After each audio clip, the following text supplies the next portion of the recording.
Good afternoon, bachcho. This is Preeti Ramteke, and I am going to teach you the next topic, that is endoplasmic reticulum. Okay, so what is endoplasmic reticulum? It is also a type of organelle which is present inside the cell. Okay, so just see endoplasmic reticulum. So this is our diagram. Okay.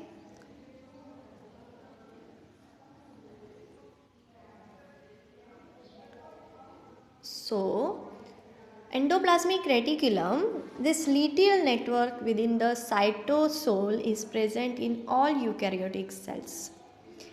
ये जो छोटा सा network आपको दिखाई दे रहा है जो कि सभी यूकैरियोटिक सेल्स में प्रेजेंट होता है एक्सेप्ट ओवा एंड मैच्योर रेड ब्लड कार्पस्कल्स. ओवा मीन्स जो एग होता है, फीमेल में एग जो प्रोड्यूस होता है बाय द ओवरी, और जो रेड ब्लड सेल्स होते हैं उनमें, इन दोनों सेल्स की को छोड़ के बाकी सभी यूकैरियोटिक सेल में ये एंडोप्लाज्मिक रेटिकुलम नाम का जो ऑर्गेनल है वो प्रेजेंट होता है. Under the electron microscope it appears like network of membranous tubules and sacs called cisternae. अगर आप इसे इलेक्ट्रॉन माइक्रोस्कोप में देखते हो तो ये आपको एक नेटवर्क की तरह दिखाई देगा जो कि ट्यूब्यूल्स से बने हैं.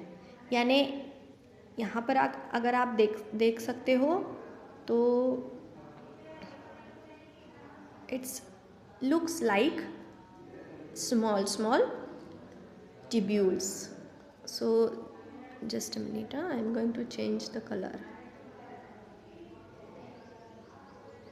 Okay, so these tubules like structures na, and these are the sacs. Okay, these are the sacs. So in electron microscope you will see it is appear like tubules, membranous tubules and sacs. इन्हीं sacs को ये cisternae कहते हैं. It is like this cisternae. Okay, it forms more than 50% of the total membrane of the eukaryotic cell. ये cell का 50% total membrane form करता है. This divides the cytoplasm into two parts, one within the lumen of the ER called laminal cytoplasm and non-laminal cytoplasm that lies outside the ER. इसका कहने का मतलब ये है कि अगर मान लो ये सेल के अंदर प्रेजेंट है कुछ इस प्रकार से, अगर ये सेल के अंदर है और इसके मेम्ब्रेन के अंदर जो साइटोप्लाज्म होगा one with in the lumen of the ER. Okay, तो इसके ल्यूमेन में यानी इसके ल्यूमेन में जो साइटोप्लाज्म होगा यहाँ पर that will be the luminal cytoplasm. और नॉन लैमिनल साइटोप्लाज्म यानी इस ल्यूमेन के बाहर अगर आप देखोगे तो जो साइटोप्लाज्म प्रेजेंट होगा which is lie outside the ER, that is non-laminal cytoplasm. Okay, so in this way endoplasmic reticulum का जो ल्यूमेन है वो लैमिनल साइटोप्लाज्म और नॉन लैमिनल साइटोप्लाज्म में डिवाइड किया है. ओके, नेक्स्ट पैराग्राफ है membrane of the endoplasmic reticulum is continuous with the nuclear envelope at one end and it extends with till cell membrane. देखो यहाँ पर काफ़ी क्लियरली यहाँ दिखाई दे रहा है कि इसका जो मेम्ब्रेन होता है सैक्स का वो न्यूक्लियस से स्टार्ट होकर ये कंटिन्यूअस होगा up to the where the cell membrane is there. तो यहाँ से यहाँ तक अगर न्यूक्लियर मेम्ब्रेन से न्यूक्लियर एनवलप से अगर इसका स्टार्टिंग होता है, इसकी मेम्ब्रेन न्यूक्लियर मेम्ब्रेन से वन एंड के तरफ ये न्यूक्लियर मेम्ब्रेन को ज्वाइन होता है. दूसरा मेम्ब्रेन अगर आप देखोगे तो it is join with the cells membrane, cell membrane. Okay,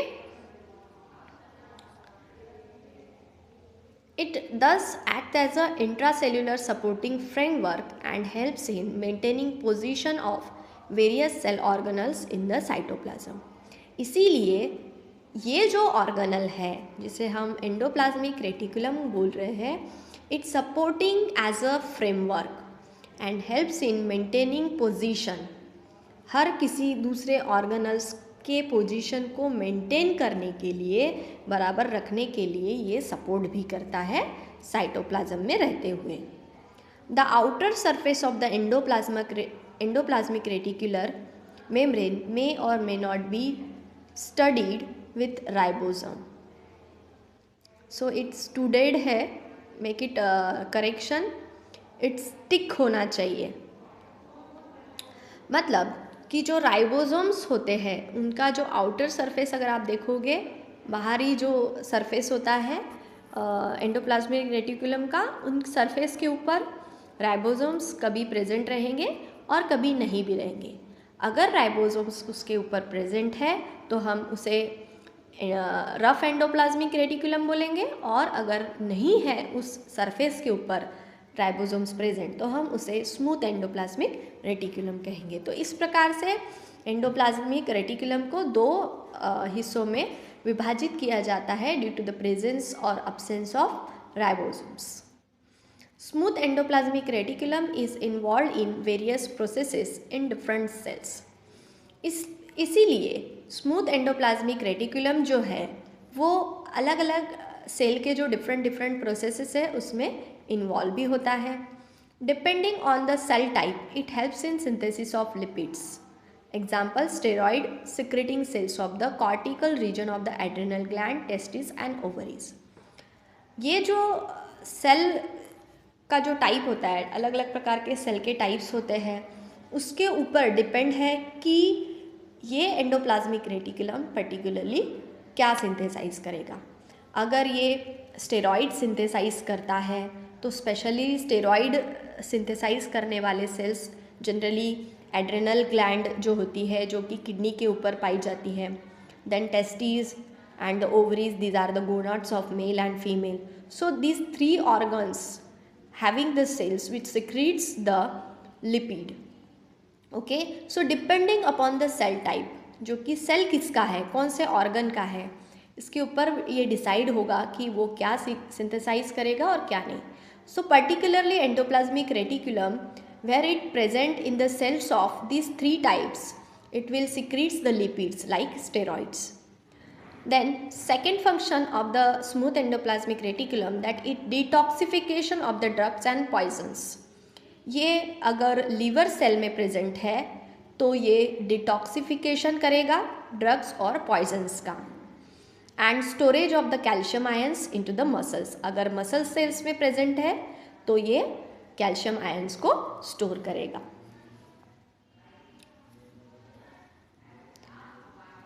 in the vice versa we will see the functions of rough endoplasmic reticulum. So rough endoplasmic reticulum is primarily involve in protein synthesis. Obviously ये क्यों protein synthesis में involve होगा, because the ribosomes are present on the surface of the endoplasmic reticulum. That's why we called it as a rough endoplasmic reticulum. Okay, so it helps in or involved in the protein synthesis. And my child, you know that ribosomes are the protein factories. Example, pancreatic cells that secretes the insulin. So insulin is nothing but the hormone, but these are the protein molecules. So inside the pancreatic cell it secretes the insulin hormone.